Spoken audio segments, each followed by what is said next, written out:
Nós vamos agora conversar com o advogado especialista em direito tributário, Dr. Joaquim Caldas, sobre um assunto que muita gente, eu arrisco a dizer que muita gente, de uma certa forma, está negligenciando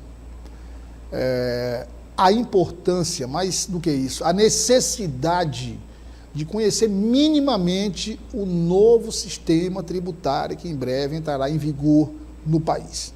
Muda imposto, cobrança, valores, percentuais, tem uma mudança. Mas isso, para você que está nos acompanhando, não é só relacionado a advogados, contadores, não, são empresários, trabalhadores, pessoas comuns. Todo mundo tem que saber como é que vai funcionar, até para poder acompanhar. Em função disso, o Dr. Joaquim Caldas está organizando um workshop para falar sobre os impactos, são vários, da reforma tributária na gestão municipal. É um evento que tem a finalidade de capacitar gestores para a reforma tributária e orientar como os municípios devem se preparar para um novo cenário a partir de 2026. Doutor Joaquim, muito obrigado pela participação. Doutor Joaquim já é um amigo de alguns anos que eu tive o prazer de conhecer, e jovem, um excelente advogado, muito competente. Continua professor ainda? Continuo professor ainda. Continuo. E a docência, ela serve muito mais como uma troca entre professor e aluno, e você conviver na academia exatamente para observar essas atualizações, essas novidades que vêm acontecendo no âmbito do governo federal e que vão começar a ser aplicadas aqui nos municípios do estado. Doutor Joaquim, obrigado pela sua presença, mas vamos começar aqui, pediria... o protocolo é chamar de senhor, vamos chamar de você, porque a gente é amiga há um certo tempo, então vou pedir perdão aí à audiência. Queria que você explicasse, assim, primeiro, em síntese, o que é que foi aprovado? Que novo sistema tributário é esse que foi aprovado? Para o nosso telespectador ter certeza, a reforma tributária ela mudou totalmente o sistema fiscal brasileiro. Isso é um ponto, mudou integralmente. Quando eu falo em mudou integralmente, significa que alguns tributos vão acabar, outros tributos serão unificados, a forma como essa tributação é feita, ela vai mudar, as receitas dos municípios vão mudar, as declarações que os contadores precisam fazer vão mudar, os regimes tributários vão mudar. Então, toda essa lógica fiscal, ela mudou, ela foi aprovada. Engana-se quem imagina que reforma tributária está relacionada só a imposto. Engana-se totalmente. Ela muito mais altera a parte de declaração do que essencialmente o imposto. E vai mudar também a forma como o contribuinte, o nosso telespectador, lida com ela. Hoje, um dos principais gargalos e de principais dúvidas que o nosso contribuinte, o nosso telespectador tem, é que ele não sabe quanto de imposto ele paga. Ele não tem essa noção real de quanto imposto ele paga. E a reforma, um dos principais pontos dela é separar aquilo que é o valor da mercadoria e aquilo que é valor de imposto. Então, essa primeira aplicação é que o nosso contribuinte, o nosso telespectador, vai ter o valor exato do que é a mercadoria, de quanto ele está pagando de mercadoria e quanto ele está pagando de imposto. E isso vai ficar claro aonde? Isso vai ficar a partir das notas fiscais. Então, dentro da nota fiscal, esse elemento já vai ser obrigatório, essa separação. Então, por exemplo, doutor Joaquim, se eu for ao supermercado, eu vou ao supermercado, vou fazer compras, lá minhas compras do mês, vamos supor que as compras deram R$1.200, um exemplo, R$1.200. Então, normalmente no caixa ele imprime aquela nota, cupom. É um cupom grande.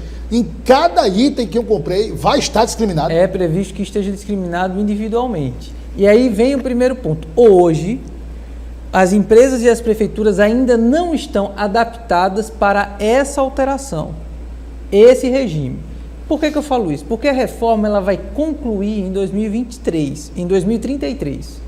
Ela já está válida, ela já é vigente, ela já tem a sua aplicabilidade a partir de 2026 e por isso o workshop que nós faremos no Salão Nobre, organizado pela Câmara de Vereadores, já vem dar essas orientações do que começa a ser aplicado em 2026, para que até o final de 2033 Num supermercado, quando você for comprar as suas compras, o sistema, aquele boleto, aquela emissão de nota, aquele cupom fiscal que sai no supermercado, já tenha esse discriminativo mercadoria por mercadoria. Então, por exemplo, eu comprei aqui um pacote de 5 kg de arroz. Então, vai lá, R$53. Aí tem, você pagou R$49 pelo produto e tantos reais de imposto. Assim. É assim. Pronto. É para ser assim. Então, hoje ainda não é dessa forma, porque precisa acontecer uma modificação no sistema, em toda a adequação fiscal, tanto da empresa como dos municípios, para que se chegue nesse objetivo final. Doutor Joaquim, dos impostos vigentes atualmente, o que é que acaba, o que é que continua, o que é que surge de novo?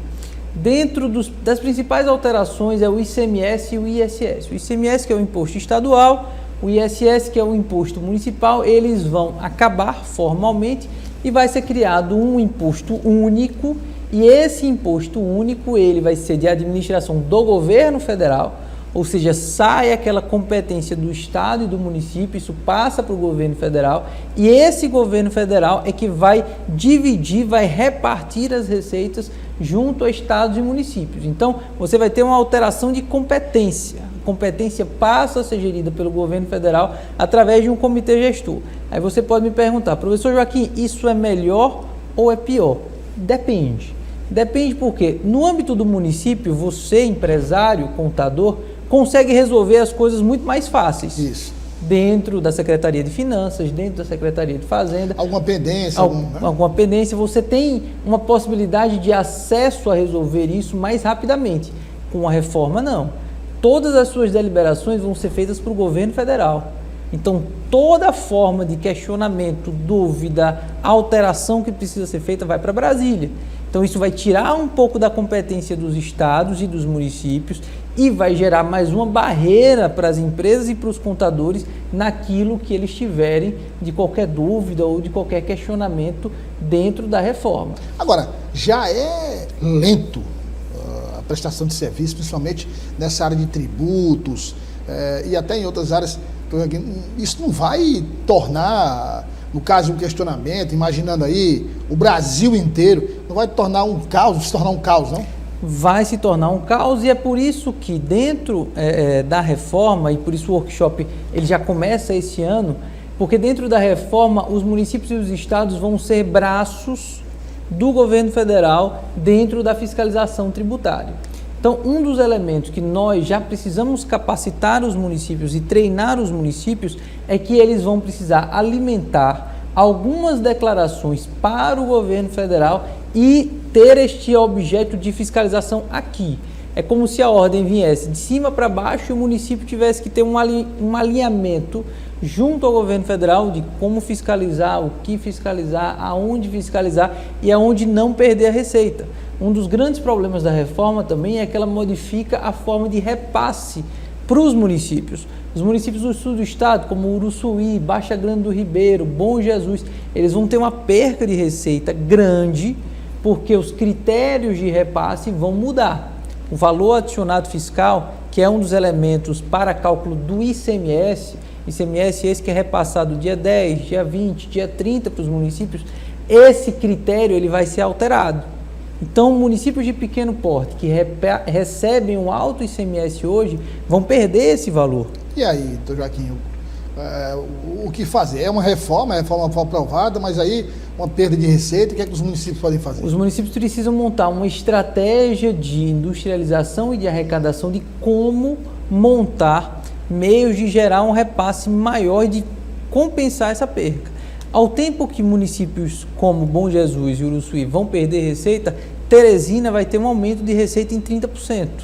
30%? 30% de repasse desse antigo ICMS. E aí, qual é o critério para municípios como Bom Jesus e Uruçuí perderem e Teresina ganhar? O critério é que vai preponderar dentro do regime de repasse a população e o tamanho. Então, como Teresina tem uma população proporcionalmente muito maior que esses municípios de pequeno porte, então o direito de repasse que ela vai ter será maior que esses municípios. Hoje, um município como Uruçuí, ela recebe o ICMS alto em relação ao agro, por causa do agronegócio. porque entra e sai muita mercadoria, ainda que voltada para exportação, isso conta dentro do valor adicionado fiscal. Com a reforma, esse valor adicionado fiscal vai mudar. Então, o workshop que a Câmara de Vereadores está promovendo é especialmente para orientar esses municípios, os empresários, os contadores, os servidores do município, essas pessoas que estão voltadas às áreas fiscais, para entenderem o que vão perder, como vão perder, formas de arrecadar, criar mecanismos de diminuir esses impactos e mais, preparar os prefeitos, as prefeituras, os secretários para o próximo ano. A Receita, ela tem o entendimento de que a reforma já vai ser concluída em 2033, ok, mas já em 2026, os municípios e os empresários começam a ter novas obrigações fiscais. Agora, bem rápido, doutor Joaquim, porque também não é para explicar, não é simples. O senhor falou aí de Bom Jesus e Uruçuí, municípios que vão perder receita. O senhor falou, não, tem que começar a trabalhar alternativas de compensar o que foi perdido. Como, por exemplo? Por exemplo, na parte de industrialização. Por quê? A Receita ela vai mudar a forma de distribuição e vai prevalecer o valor do tributo para a cidade destino. Então, hoje, se você compra uma mercadoria numa cidade e vende para outra, uma parte do ICMS fica na cidade que foi produzido e uma parte vai para a cidade onde ele foi recebido, o destinatário. Com a reforma, todo o valor do tributo vai para o local destino, ou seja, é interessante que essas cidades criem ambientes consumidores, empresas, indústrias, comércios que comprem mercadorias e com essa compra, essa movimentação fiscal, isso venha a compensar a perca da receita. Então, assim, numa análise bem geral, assim, bem... para vai ter um conflito aí entre, digamos, aí falando do agro, entre empresários e gestores. Sim. Porque, por exemplo, aquela empresa ali que está instalada lá, que produz e tal, e vende, quer dizer, qual é a importância dela? Claro, gera emprego, mas do ponto de vista tributário, ela não interessa mais para o município. Ela não é determinante mais para o município. Então, quer dizer, ao mesmo tempo que eu como gestor, atraio uma empresa para o meu município para produzir, eu tenho que criar paralelamente uma forma de consumir também. E é por isso que Mas aí como é que consome, doutor Joaquim? Porque a capacidade de consumo de um município como esse é limitada. É limitada. É por isso que a lógica da reforma, quando ela foi pensada, ela também foi pensada numa lógica de industrialização. Por que a industrialização? Porque uma industrialização, ela compra insumos, ela compra matéria-prima. Então, essa compra de matéria-prima, ainda que ela venda, essa industrialização, ela eleva o valor de repasse para o município. Agora, estrutura para industrializar não é fácil. Não é fácil. E aí tem uma questão de demanda do governo do estado, vinculada à parte de energia, de proporcionar ter essa estruturação, especialmente no sul do estado, oportunidades que os municípios podem fornecer em atrair essas indústrias, com parques industriais, como está sendo feito em Piripiri, em Picos, onde essa indústria tem uma forma de se instalar com benefícios fiscais que vão prevalecer, que vão continuar existindo. Então, a lógica é pensada de você não ser só um município que venda soja, mas que sim você industrialize, agregue valor àquele produto e com essa industrialização, esse valor agregado, aí sim você possa ter um acréscimo de repasse. Agora, esse é um problema para o Brasil inteiro, né? Quer dizer, até em estados, eu imagino, estados industrializados mais do país, que é São Paulo, não são todos os municípios paulistas que têm essa capacidade de industrialização. Quer dizer, até no estado de São Paulo, que é o mais industrializado, vai ter problema, né? Com certeza. E São Paulo vai perder ainda bastante, porque por mais industrializado que ele seja, grande parte da arrecadação dele vem da venda que ele faz para outros estados. Então, por exemplo, São Paulo vende R$1 milhão de mercadoria para Teresina, de diversos equipamentos. Essa tributação vai ficar em Teresina, porque ela vai ser a unidade destino, a unidade consumidora. Então, esse valor que hoje é repartido entre o estado destino e o estado remetente, ele vai ficar exclusivamente com o estado destino. Então, até São Paulo, que ela simplesmente só produz e exporta e passa para outros estados, ela vai perder, ela vai precisar ter uma industrialização maior. Então assim, A indústria, o negócio que interessa para o município é a indústria. Ou seja, se você vai atrás do agro, o agro mais vende do que consome. Né? Quer dizer, plantação, não há tanto beneficiamento de produto. Produziu soja, vendeu. Produziu arroz, vendeu. A indústria, ela é mais interessante porque, embora venda um pouco mais, mas ela tem um consumo também. Então, se a empresa que interessa, o negócio que interessa é aquele que vende e que compra. Exatamente. E a reforma privilegia ela tanto que agora em todos os tributos você vai ter a modalidade de crédito e débito.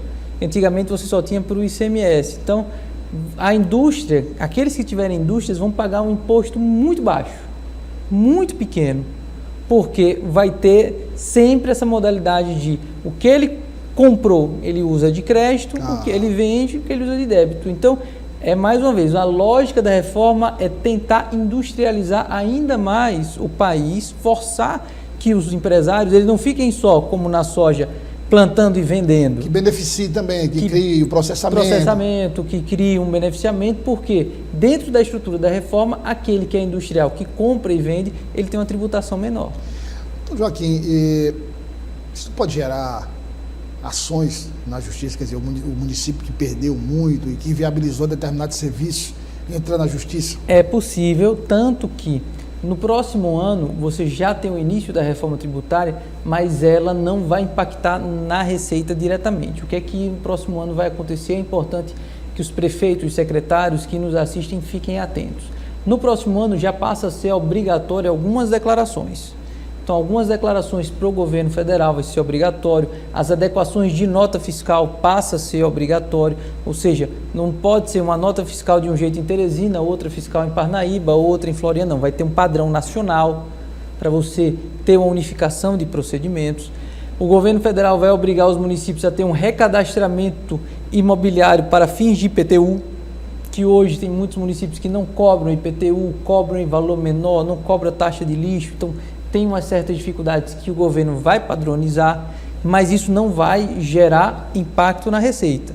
Isso pode, o descumprimento de alguma dessas obrigações pode gerar multa.